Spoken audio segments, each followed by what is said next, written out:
welcome to episode number 1 of Rep by Rep podcast with Coach Nic Higgins. Nick, thanks for joining us today, man. Yeah, man. Appreciate having me on. I'm looking forward to talking a little shop. Yeah, so why don't you give everybody a little bit about your background, where you've been, who you worked with, who you're working with now, all that stuff. Yeah.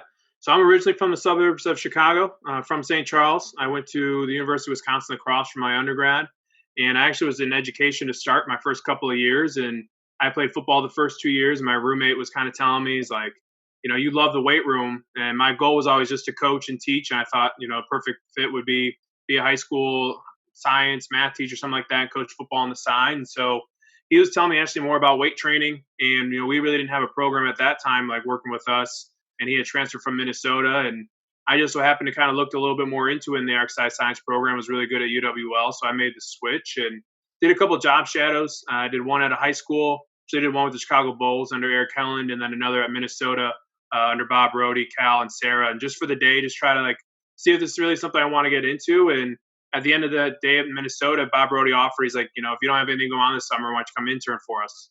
And I really hadn't taken many classes or anything like that. So my first experience was working under Bob, Sarah, and Cal, and it was an amazing summer, and it kind of solidified that I wanted to do this. So I actually went back, then interned at UWL, and at the time they had just hired Kevin Schultz, who was the director, who's now at the University of Wisconsin as the director for Olympic sports. So I spent my senior year interning with him, and then when I graduated, I moved down to Austin, Texas. I was there for about 2.5 years. I worked both in football and Olympic in a part-time and an in-time role, but it was a really good experience for me. And ultimately, I ended up going back to Chicagoland area to DePaul University. I worked under Dr. John Waggle as well as Jimmy Duba. I was there for about 3 years. I assisted for women's soccer, men's golf, and then had all of track and field. And then after that, and for the past 3 years, and going on my 4th season here at the University of Washington now, where I primarily work with men's crew, softball, and then throwers for track and field while assisting with the rest of our Olympic sports and kind of taking a little bit more in our internship and some of the sports science aspects. Nice, man. All right, so I see that you're getting out more, doing some crew work on your own. It looks like, as far as just general fitness and health and stuff like that. But trying to, man, I got a firsthand experience when I was down in Austin. They had a pretty good following, but moving out here to Seattle and Boys in the Boat, and just it's rich in history. So it's been really fun to be a part of, the winning tradition and just everything that both the men have done in these past few years, and our women's program with Yaz does a phenomenal job, and they're champions, I think, 2 out of the last 3 years at the national stage. So rowing is a huge product here in Seattle, and it's a lot of fun to be a part of. And then we host the U23 national team, or we have been for the past 2 summers. So getting to work with the U23 national team has also been a great experience. So actually rowing is taken a lot of work, and it's been awesome. Yeah, man. So we were talking just before we got started about, you said you've basically seen your first full class all the way through, so they come in as freshmen, and have they graduated yet, that senior class, or are they coming up on their senior year? We're coming right up to it. Okay. And I was just short at DePaul, so I'm pretty excited for here at Washington to get through one entire class. Right. So when they come in, what have you seen so far about, do these athletes come from good strength programs, or, is everybody coming in and you're starting them at a block zero kind of deal, or how's it working for you? Yeah, it's interesting. So if we take a group that I have right now, so my throwers come in with a relatively strong base. I wouldn't say all of them do, but majority at least have some background in most of the exercises. Olympics are probably a little skewed a bit. Again, we snatch, clean, and jerk in terms of all our throwers here. So they usually have just a grasp of the clean, some of the snatch, and not so much the jerk. Mm-hmm. And so I would say they do a pretty good job as our transition in our first 3 to 4 weeks. And their assessment and evaluation is a little bit faster than necessarily what I do with my other sports. If you looked at that compared to rowing, for example, we have probably a third of our team is international, and it's mixed between they've done no weight training, and this is their first time walking into a weight room, or they have a pretty good background in it. And actually more of the barrier that we get into is just making sure our terminology and the way that I'm cueing or talking is either related and then they understand, because sometimes it's a second or third language. So I really have to focus a little more on my coaching and breaking down or using analogies that they're going to understand. But again, it's kind of a mixed bag, and rowing is really starting to pick up now in terms of strength and conditioning. It's, again, probably not necessarily used across all programs at the United States level, and internationally still not as well. So it's kind of 50-50. And then softball, most of them come in with a good base. And I think it's something you're starting to see now with softball and baseball, kind of this like youth development push. And I wouldn't say AAU, but you're seeing a lot more of these private facilities that do, specialize in baseball or softball training. And so they're coming in with a pretty good base. And it's been exciting for me to view my progressions and how much they've changed or regressions, or even, like you said, block zero. When an athlete walks in and how you first identify and what you think is the proper scaling. Like, it's now fun to look back and see what I did my first year. I was so different in how I progressed my athletes to then last year. And then even this year, like my progressions for the two groups I'm going to work with is so much different. I think it's my involvement is my learning, but it's also, like you said, it's getting a better understanding of where they're coming at and having a better progression set for them. Yeah, I've definitely gone back and looked at some of the programs I've written in the past, and I'm like, God, what the hell was I doing, man? But I think that's pretty common across the board, though. Yeah, I mean, and maybe you can follow with this. Sometimes I may be unrealistic in expectations. I think like, oh, they're going to know how to do a front rack position, or they're going to know how to do this, or it's the opposite. Like, okay, I'm going to have to body weight squat them for 6 weeks before we go to goblet, to 2 kettlebell, to misloaded. And so it is really like each team, and we'll use my perspective again, rowing, throwers, and softball, their progressions are all different based off their experience. And so for Mm-hmm. me, I have a stages, or I know like, my squat, hinge, lunge, and some of those patterns that I'll go through. And whether it's manipulating tempo or pattern position, whatever it may be, it's definitely evolved. But I would say each program now kind of has a little bit of how fast we're going to push them forward, or how long we actually like set in our blocks. I mean, for you, for example, what are some things that you really try to do with your block zero, or when you first start working with athletes? Yeah, I mean, it's kind of like you helped me out a couple weeks ago when I come in this new position with the Air Force. Is you have a lot of guys who are freak show athletes, but they really have no experience in the weight room of any kind. So when we were talking about assessments a few weeks back, about assessments and evaluation and that kind of thing, I can tell a lot just by seeing them literally walk in the weight room and see compensatory patterns that they have. And then from there, I just ask them, hey, can I see a basic, let me see a lunge with no coaching or instruction, because I want to see what they're naturally doing. Can I see what your body weight squat looks like right now? And just looking at that will tell me a lot about, training age. And then we get into a whole thing about training age and biological age are not synonymous. There are some things that you have to be able to, in my eyes, you have to be able to display competency before I will feel good about you loading an exercise.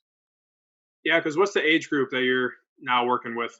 Yeah, this is a different beast, man. It's 19 to 33 is Yeah. the oldest. So I mean, coming from EA most recently, where it was all youth, which was more of like sixth grade up to, like, we have some guys who are professional, like MLB players or whatever, Mhm. but primarily junior high school. These guys are just a different animal. I mean, they're a different mindset. They're all about trying to push, and it's more of like pulling back the reins and saying, hey, let's look at this. Let's understand supercompensation, understand stress, and that kind of thing. Just introducing what you and I would consider basic principles Yeah. of strength training, but they've never been taught any of this stuff. So for them, it's hugely beneficial. Yeah, and so like being an outsider, my assumption, right, is if you're working with those younger athletes or individuals that you're working with, it might be more block zero for you. It's pattern, position, and posture Yep. versus maybe someone who's in his mid 20s. Like their block zero is actually more based off of intensities and reps and sets, or Mm-hmm. manipulating RPE.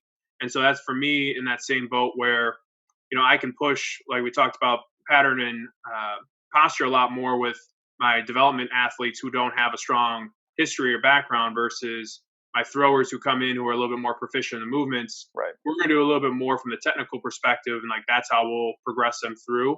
And then we can push a little bit more the intensity, as well as what I'll usually do is RP to start with, and Mm-hmm. then we'll do more of the patterning on the supplement or accessory works. And that's where again we'll kind of do the misloading or the 4-2-0 tempos or things like that. So even staging, whether it's your main movement, supplement, or accessory based off the history. I mean, I imagine that's kind of something that you're maybe working through too. Yeah, and I definitely gravitate towards more RPE as well. I think and the counter argument there is, how does someone know what their RPE is if they've never trained before? And I certainly understand that, but with all the considerations of what these guys are going through on a day-to-day basis, this sounds blasphemous to say, but the least important thing of their day is what I do with them. Yeah. So I give them guidelines of, hey, percentages should be roughly this, but if you come in, if you had a stressful day, if you're beat up, all that stuff coming into play, man, by all means, like, let's just, I hate to say it, but just go through the motions a little bit and knock down some of the intensity. I mean, it sounds terrible, and then I tell them the counter to that as well. On days where you're feeling great, we're certainly going to add sets and kind of go off the game plan, so to speak. So, you're not working with robots. You got to take the human element into it. I think some of us try to get so caught up into the data or pushing it, and you're exactly right. I mean, if you have the opportunity, right, you can lean on Elite Form, GymAware, Tendo, any of those types of things to help self-subscribe the loads. But when it's all said and done, you have to read the emotions of the individual, and you're going to have good days and bad days. And like you said, you have to be able to regulate, what's best for that individual on that day, and know that you're going to have days where you can push it and days where you got to back off. It's just part of the game, really. Yeah, and I think it was on. I think I saw it on Dr. Waggle's Twitter. It might have been one of his buddies, but anyway, they were talking about how much more data we take in now than ever before, but so many people don't know how to interpret it or apply it, and it's like, what the hell are we doing? Why are you guys taking this data in the first place if you don't know what you're doing with it? It's super hard to identify through the noise what really are your KPIs or some of those things. And I was fortunate for my time under Dr. Waggle, and he consistently reminds me about that. Whether it's through the force plates or even what we're trying to take and say this is going to transfer back to sport.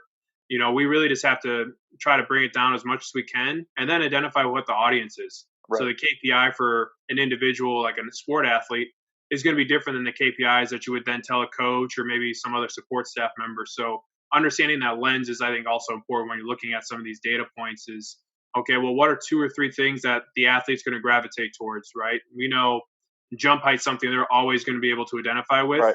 It's global. It's maybe not the most important thing, but for them, it's something they can chase. Well, for your coaches, or maybe for you, it's going to be a different one, or for us in the weight room, maybe it's concentric impulse, or some of these other things that are a little more technical.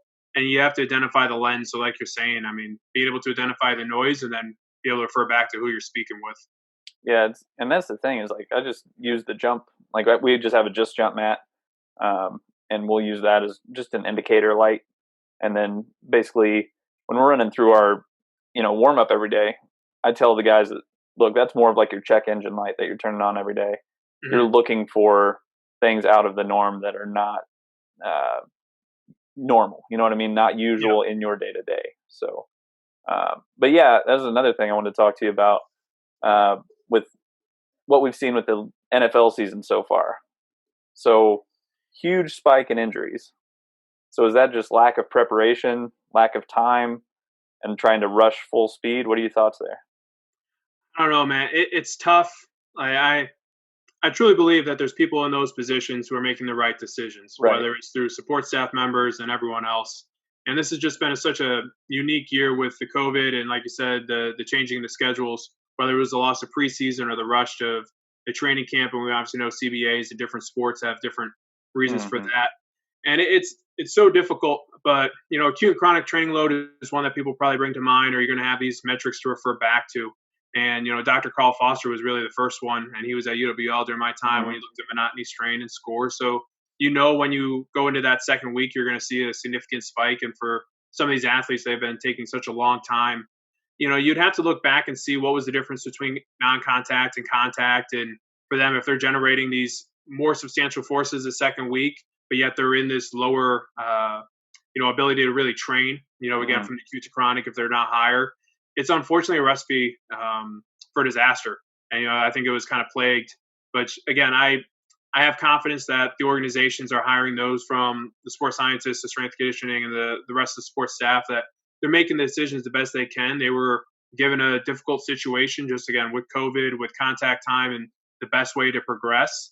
And ultimately, when said and done, again, we were kind of saying earlier, we're not robots. And so we can create these data points and these training loads, but when you go into sport, there's so much chaos, there's so much environment that we can't control. It is a challenge, and it's a risk that inherently every athlete knows when they step on the court, the turf, whatever it may be. There is a risk of injury. We just saw such a significant spike. It's a challenge. Everyone's going to refer back and want to rush. And again, I don't want to outside judge because it's not my role and it's not my position.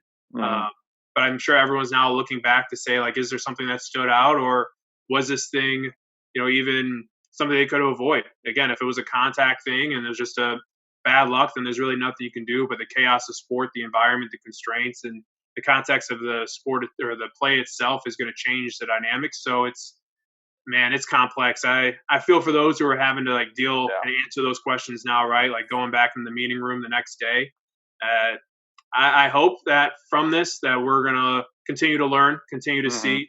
I hope that COVID, solves relatively soon, and this next NFL season is going to be what it was, and there's different preparations, and we can learn from it. But yeah, it was a tragic to see. I mean, what are your thoughts?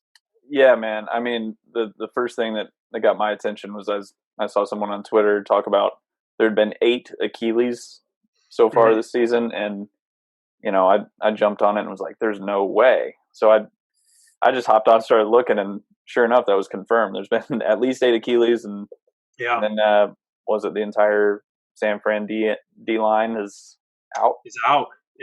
ACLs or something. Crazy. And, so I'm with you. I don't know. I mean, I think it was probably just a rush, but again, I'm not in that environment. But I don't know. I was speaking to a colleague about it as well, and we talked about the European soccer, who I believe saw also a significant spike. And everyone I believe has to understand that preseason, those first 2 weeks, the 14 acclimation, that's when you're at greatest at risk. And so the loss of the preseason and really going into this, I think you probably were expecting that second and third week. Now, to this extremer level, probably not. So that makes it a bit more of a challenge. But like you said, 8 Achilles, and I forget how many the ACLs were. But it's hard to say if you were to programming, jumps or sprints or anything, if you could really prepare them for this sport and through practice and again through the CBA and how much contact and how much your availability were with those athletes prior to this preseason season itself. It's really hard to say. Just pinpoint like a specific time. Again, it was not necessarily just one team. I think the 49ers unfortunately got the worst, but you saw it across the league. And I think it definitely shook a lot of things. Now, I don't remember with the NBA, and for example, that being the other major sport, or maybe MLB or some of these other that we're going through, if we saw a significant spike like we did in football. And I'm not sure in college football if we've seen anything to this degree. But, yeah, I mean, the NFL, it definitely shook some heads this weekend. Yeah.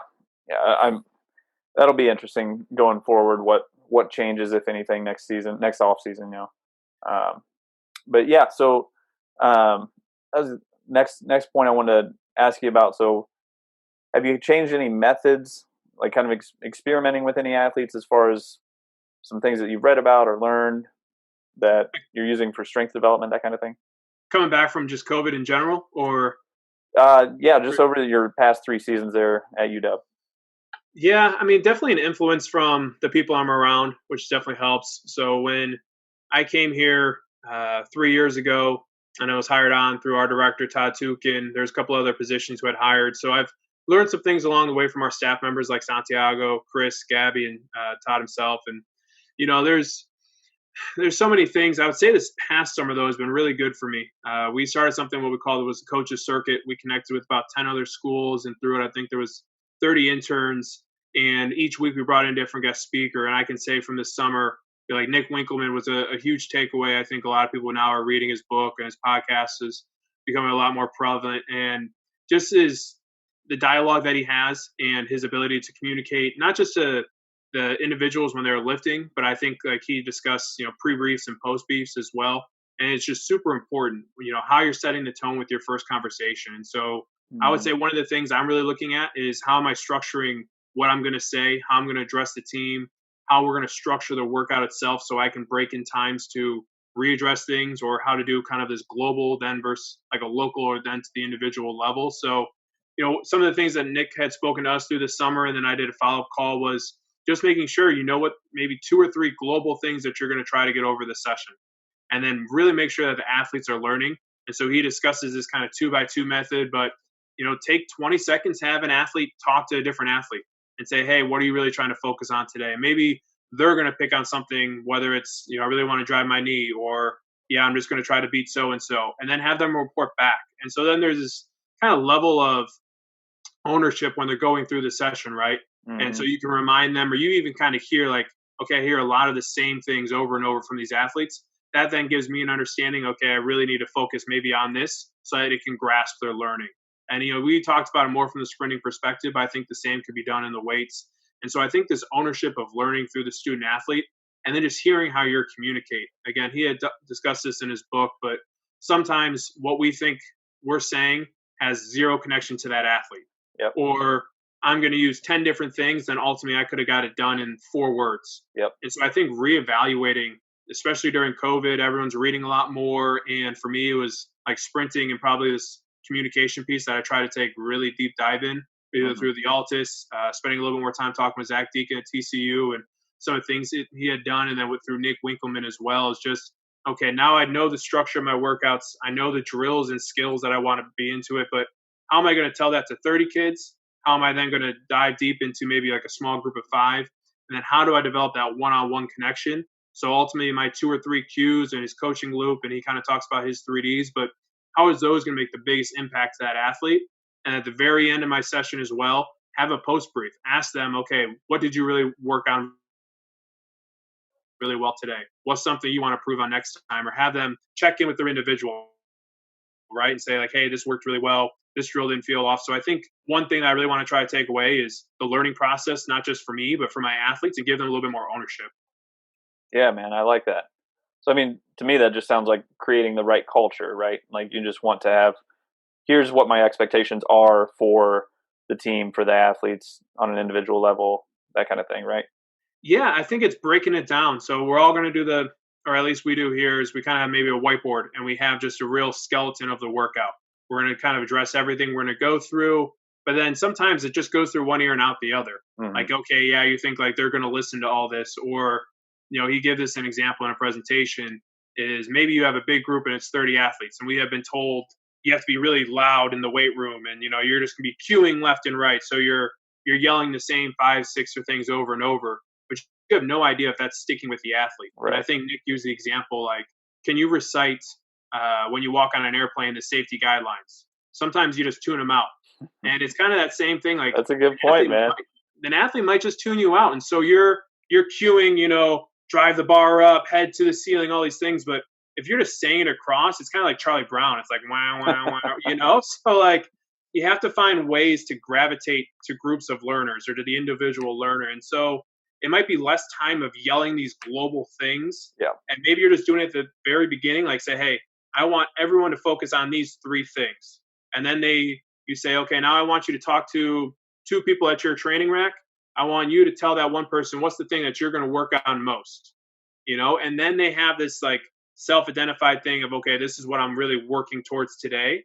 And then you do check-ins, or you kind of see like, okay, let's cue this 1 or 2 things, versus you just kind of walking around the room and saying, again, shoulders to the ceiling, elbows through on the catch. And, it's just kind of bland. It doesn't really attract them. And so I think for me, it's reevaluating how I operate my sessions to make them more effective and efficient. I feel comfortable with my programming, but it's what's my next step? Because coaching is teaching. And it's like your teachers don't yell at you when you learn, right? They ask you questions, or they use you to communicate back to make sure that you're learning, or they'll try to use different analogies. But coaches and teachers should be doing the same thing. Teachers aren't puffing their chests in the front of the classroom and yelling, right? So we're an extension of teaching, and that's what coaching is. And then we have to have these check-ins, whether it's at the end of the session or technical proficiency, like, hey, I want to see you hit a 3RM on the clean, and these are the 3 things like we're kind of check off to make sure you're good. Those are things that I want to integrate more, because I feel like the nuts and bolts is going to be relatively the same. Small progressions or regressions will change based off athlete's movement or based off what we're trying to capture for that session or for that cycle. And then it's really the day-to-day, how am I connecting with my athlete? What am I saying to them? How am I relating this back to sport? Does this make sense to them? Versus like, yeah, this works for me and I know it's right, but I have no idea if it's going to work for them. Mm-hmm. Yeah, man, that's really good. As I 100% agree about the teaching aspect, because, I talk to athletes like I'm talking to you right now. Like I'm not gonna like I'll scream and yell on occasion, like if it's like if we're trying to get after it for like a 1 RM and trying to get all guys around or whatever. But that is so rare. I mean, like Yeah. that's 2% of my year maybe. You got to keep it real for them, and it has to be engaging and fun. And I think you're right. There's times where it might be a little bit more militant or like you're going to be structured and really off to start. But at some time, there has to be flows and there has to be differences in a session. You have to switch it up a bit, whether it's through music, whether it's through what you're saying, whether it's how you're warming up. It has to still be engaging. And for me, it's like the way I'm communicating. If we're going to squat the entire year, I have to Mm-hmm. then change my ability in coaching that squatting so it still stays relevant. It stays fun. It Right. stays to the point. I think I said this during our session with Nick, and like the athlete's intent has to match the coach's intent. Mm-hmm. That being like they understand what you're asking out of them, and the coach is able to correctly get that out of the athletes. And Yep. again, using the proper words and putting them in the right situation to succeed. That's really what we're really trying to capture in the weight room. And I just couldn't believe it this past weekend. So did you watch that Georgia Tech game? Georgia I Tech did not. football game. Okay, so Georgia Tech football. They had the developmental guys out there. ESPN kind of flashed a thing. You see some GT guys out there doing some curls and stuff like that. Weights get dragged out on the sideline or whatever. So to me, like that's just a snippet about what's going on within the entire program, within the developmental guys. And the number of people on social media who are shitting on the GT program is crazy Yeah. because it's like, number one, whoever's saying a negative comment has no context of what's actually going on. But they're missing the overall point is that coach and that staff has created such a culture where guys want to be doing things. This is a good indicator. Yeah. Again, it's not for me necessarily to say because I've heard that head strength coach speak and I don't really know what's going on. But look, I'll be honest, I've done game day lifts. Now, Yeah. our sessions aren't filmed by ESPN and it wasn't caught, but sure, I let our athletes go in. And if they want to hit some arms before, it's going to put them in the right state, I don't mind it. And yes, I'm sure session prior to it, they were doing their developmental work. But again, it's such a field where I don't ever want people to feel anxious about posting things on social media, right? It should be an opportunity to learn, to connect, to grow, or sometimes just encourage your athletes, like to kind of give them some, hey man, you've been awesome. I actually posted, you or hey, I want to highlight this female athlete. She's been doing a great job. So when we then do the naysaying or like doing the opposite of it, it's not doing anything necessarily great for the department. And you're right. Like if you had a question or something, it's probably better just to directly ask them. You don't have Yeah. to rip it apart. And if it was fun for the athletes, if they enjoyed it, if they didn't get hurt, what's the huge deal? And I bet what, maybe they did do some weighted sprints before. Maybe they did all their lower body Exactly. stuff. And you know what? They're not getting to play this season. It's probably tough on them. They need a pick me up mentally. Like you want to hit some easy bar curls, go for it. I've done it with my groups. Again, we're just Yeah. not televised. I've seen it in other programs, right? Unfortunately, maybe it's walk-ons who don't play a ton or not even dressed. They want to go hit a pump. Like go Yeah. for it. Have some fun with it. I think you're right. Unfortunately, sometimes people post things on social media, or he probably had no intention of that ever blowing up, and ESPN just caught it, and it just unfortunately turns sometimes negative. But you're right. You've seen the other side, and people speak about the culture of it, and like, Mm-hmm. this is probably really good buy-in, or what, if their head coach loves it, we work in support staff. We have to support our head coaches. And again, I'm sure at the right times of the year, they aren't just doing easy bar curls. I bet they're sprinting. I bet they're doing Yeah. traditional weight stuff. And if you listen to their head coach speak, I think he did for COVID first coaches, Mm-hmm. he talked about how he does 4th of July lifts and he does like sometimes jersey and different themes and wants to have fun with the program. I bet that was one of those things. And you know what? I think that was opening weekend for him, right? Yeah. Go have some Yeah. fun with the development guys. Let them enjoy it. They're grinding, but they're not getting to see, success on the field. So you have to continue to encourage and bring them on. Yeah, man. And I think it kind of goes back to a little bit of placebo effect too. Like with curls or 3 sets of 10 of curls going to make that much of a difference anyway. Like, granted, I know those guys aren't playing, but Yeah. it's it's one of those things. Like if it makes you feel good and it psychologically helps you, by all means, whatever. Go for it. It's, And it didn't take away from their performance, at least none of the guys who were probably doing that. right. So Right. again, I don't want to be up in arms. I want to support the evolution of our field. It's still relatively young. I don't want to give it a bad name. And you just kind of hope from us as coaches, just directly reach out or for us to continue to push in the right direction. And that's one of the coolest parts about this field, in my eyes, is when you DM people or send them an email, like the good guys will get back to you right away, and like they'll answer your questions. They're here to help. I mean, one of the coolest things for me professionally was Mike Favor. Mm-hmm. I think he might still be at University of Michigan. I went up to Michigan when I was in grad school, and he blocked off like an hour just to sit down with me one-on-one. I was just some random grad student, and he answered questions for me. And I mean, those are the people you want to be around. Yeah, and you don't forget that stuff either. Yeah, I mean, I try to set it up this summer where we did this coaches circuit. Every Friday we'd bring an outside speaker, and it was someone who wasn't related to collegiate strength conditioning. And so it was Lee Taff. I had my buddy Ed from the Lakers. We had all sorts. And so I remember Eric with the St. Louis Blues. Mm-hmm. And I think there was maybe 6 of us on this call. And he gave up an hour. They were up in Canada in the playoffs. And I just couldn't thank him enough. I said, hey, man, I actually took a lot out of this because I don't know much about the NHL strength conditioning. Like, a huge thank you.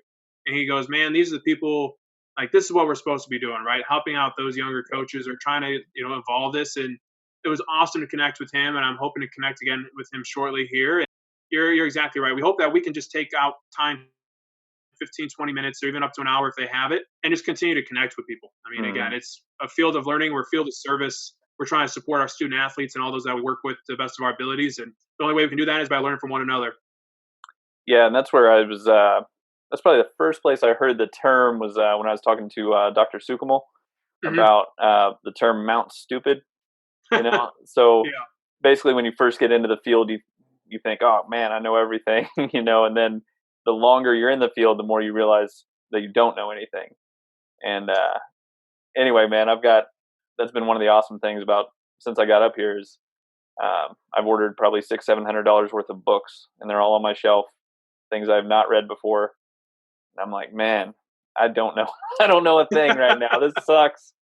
But there's just so much information, and trying to decipher it and then relay what's relevant, Yeah, I'm kind of getting that same way. My books are overflowing. They go in all different directions.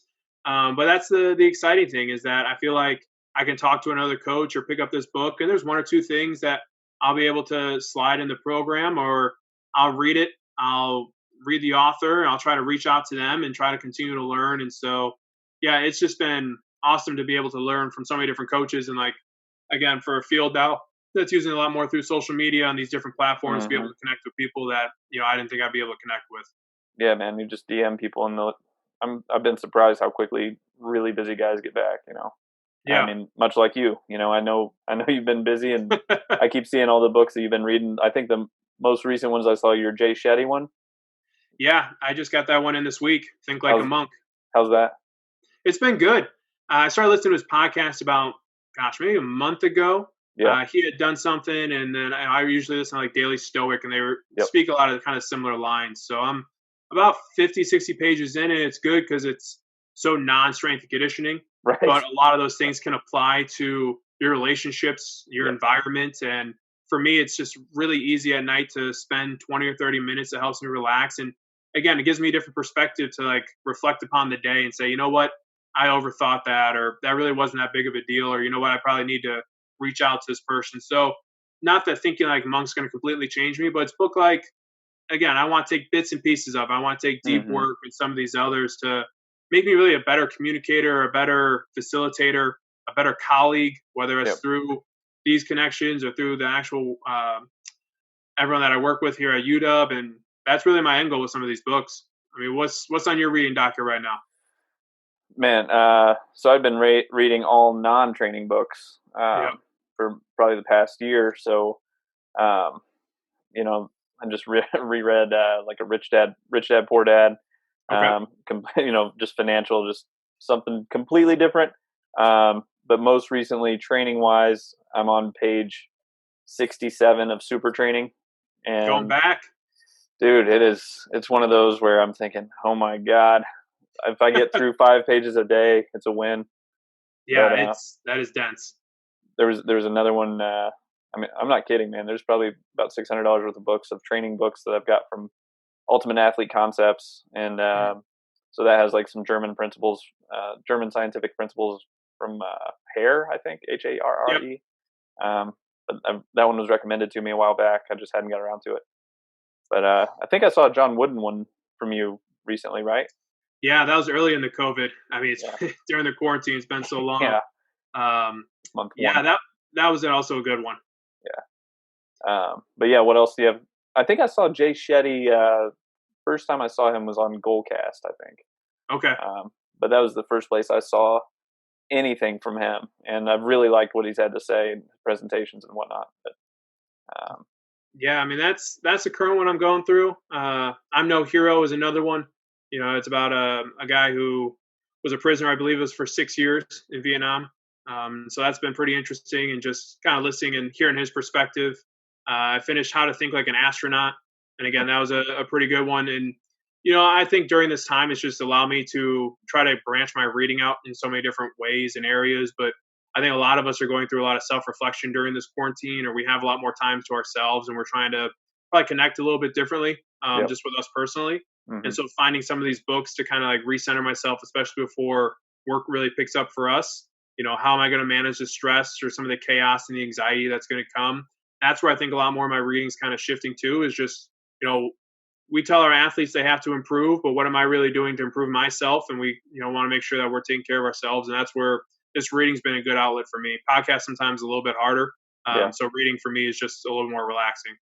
Yeah, I'll typically pop in some podcasts just when I'm on my drive to work, because I have a just a little podunk vehicle that gets me to and from work, so the radio Yeah. doesn't really work. But I'll just listen to podcasts there, or if I'm just doing something like we got some new woodways or whatever. So Yeah. just been kind of messing with those, and there's no radio or anything, so I'll be listening to podcasts there.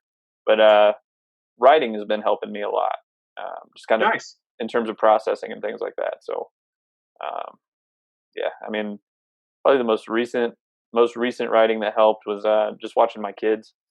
So, Mm-hmm. Talking to my oldest daughter about, no matter what you do, you have to be consistent.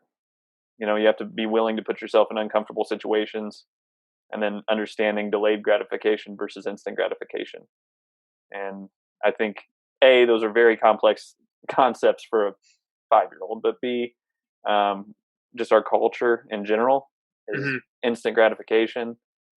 And especially if you're involved in this field, it's delayed gratification. Yeah. So getting used to it. No, I mean, I give you credit for balancing out the home life, obviously with the children, and then your work, and like you said, still being able to find a little bit of time for yourself. I mean, that's the time management piece is so important. Sounds like you got a lot going on. Yeah, I try to stay a little bit busy, but anyway. But yeah, man. So recovery wise, like, what's it look like for you guys? I mean, the time off has obviously been good for mental, physical, and all that stuff. But when you guys are back at full go, what kind of recovery modalities do you have for your athletes? Yeah, I mean, I think this year is going to be a little bit unique due to COVID and the occupancy and where athletes are going to be able to train. But most of our athletes are on I would say, a typical three-day model, high low. Tuesdays and Thursdays, we try to do some extensive work, and we'll do it through low extensive hops, medicine ball throws, GPP work. So I've said earlier, Altus has been a pretty big foundation for a lot of the things that I've done with the athletes. And so referring back to some of the Dan Pass recommendations, or Charlie Francis when it comes to the high-low model. Mm-hmm. I think we're like a lot of schools where if you have the glitz and the glamour to afford the normal and some of these other things, or if you're doing some self and subjective reporting, you kind of get some better things to refer back to. But, I did read some Adola stretching, which I'm going to try to incorporate with our groups, to spend the last 4-6 minutes of every session. I think that's probably one thing that maybe us as strength coaches, we overlook, is the cool down. Is like we spend so much time sequencing and programming warm-ups and progressions of flyos and sprinting, and then it's like, all right, clean up your station, get out of here, grab your protein shake, and it's like I want to make sure I spend my 6 to 8 minutes and go through like a proper cool down, and trying to learn a little bit more from the fascial lining and anatomy trains. Like, again, we talk about some dense material, but again, you're seeing it a little bit more with like the stick mobility starting to come out. We have a couple of those here, and I've watched the best I can the YouTube videos and done some other outside courses. But realigning and resetting is going to be the real key, I think, to recovery. And we can do so much, but we can't control the other 22, 23 hours of student athlete's life. We can try to provide them the right resources, but we understand at 18 to 23, they're going to make the decisions that they want, or they're going to have different finances. Like we could say like, oh, you should cook this meal and do this, that, but it's not practical. Mm-hmm. We have to find things that are going to be appropriate for them. And, I did the precision nutrition course last year, and that was a big takeaway too, is identifying what type of abilities they have. And they have these different stages of, I would say like habits and type of eating. Mm-hmm. But you also have to know how to break it down to like a level one, like Yep. what is truly the basics. And so when you take that view, it's the same as recovery. Like you Mm-hmm. can't tell them to do all these different things. It's like, hey, I have the control of the last 10 minutes. We're going to go through these 6 stretches. If you really like them, do them on a Tuesday and Thursday. And then it's like, okay, Tuesday and Thursday, I can control the extensive work or the GPP, and I can sequence it out. Some of these other modalities, they're good if they have the capabilities, but if we can teach them to do things on their own, especially when they're on the road traveling or just for their better long term of their health, that's really like a big takeaway is what's our influence for these 5 years to make a habit for the next 40 to 50. I Right. think that's a cool thing with college strength and conditioning is you can be a really big influence in their habits post, their athletic experience. Very small percent. We're talking less than one go pro, but Mm-hmm. everyone else is going to have to maintain some level of fitness, or we hope that we do. And so teaching them why we do strength training or how to progress, and like a goal for me is to write a book for when athletes essentially graduate. It would be kind of a to-go gift. Like, hey, here's Mm-hmm. a 40-page manual how to write a workout. Yeah. Here's how to properly eat and do these things, because athletes are going to want to go these different directions. Or like, hey, I've always done this, but now I want to run a marathon. Or it's like always been a goal to get into CrossFit, or like some of these things. And if we can create something for them to leave with, and recovery is just one piece of it, that's how we're educating. And I know it kind of went off, but I think recovery and all these things is we have to educate the best of our abilities. We have to put them in situations that they're actually going to be eager or desire to do them. Because if we just continue to throw only modalities at them, when you don't have that piece of equipment or it becomes essentially all they lean on, we have to think of other ways to train them. And we do that for weights. We kind of got to do the same thing for recovery. Yeah, I think that's great, man. I mean, how soon are you getting that book published? It's been in the works actually. It's just finding the right way to break down the language. Yeah. If we can show these general templates, and I think there's a lot of great resources out there, but what you don't want them to do is to go on just to YouTube or maybe these other sites, and they don't really learn it. They just copy and paste it. So if they have Right. something they can refer back to, and they can pick their own schemes and play with it, like so many of my athletes will probably text me 2 or 3 months once they graduate and like, hey, do you have my old workouts? Or, hey, Mm-hmm. can you like send me something to do? I'm now at a gym and I don't know what I should do. Then they really didn't necessarily like learn through the process. They've just, copy and pasted the whole time. And so the next step is really like, okay, what can I give you so that you feel self-sufficient when you go to a gym and you know how to write a workout, or like, it doesn't have to be perfect, but that you feel comfortable and confident of like, okay, this is what I'm going to do for the next 4 weeks, and then I'm going to adjust, evaluate, or hey, this is my goal. I'm going to work backwards. If we can teach them little skills like that, it's going to set them up for when they're 30, 40, and 50, and then hopefully when they're teaching their own kids. Yeah. Yeah. 100%, man. It really does come down to the principles because, some athletes, like I was talking to a guy this morning and he was saying how he's still doing the same, no joke. He's probably doing the same workout he was doing in high school for football. Yeah. And like, that's all he knows, which is fine. But just getting him to understand the basic principles and movement patterns. And look, we can talk different methods and variations all day, but if you follow these basic principles, you can learn, and if you pay attention, you'll learn how to make decisions on your own. Keep it simple, stupid, right? Yeah, man, 100%. So, So, but yeah, man, I know you're busy and you got to get back to. I'm sure you've got some programs to write and some reading to do and all that stuff. So I won't keep you. But you want people to be able to reach out to you at all? I mean, do you have any kind of contact info? yeah, they can just hop on the Go Huskies will have that contact as well. I had just got back on social media. I was off it for a few years. So Coach Higgins with an underscore between Coach and Higgins. You can follow me that on Instagram. Again, I hadn't done it for a long time, and now it's such a valuable piece to learn. So I've just kind of started redoing it through quarantine and re-download it, and now putting some stuff out there as well. So I'm an open book if people want to reach out and connect with me. Like, I'm more than willing to help and assist, and I'm sure I'll learn something from you as well. So whether it's coaching with any of the sports that I have, or my experiences here, or any of the schools I've worked with, or really just anything you want to talk shop with, more than welcome to connect with anyone. Awesome. All right. Well, thanks a lot, man. I appreciate your time. Yeah, I appreciate you for having me on, man. Hope you and the family stay well. All right. You too.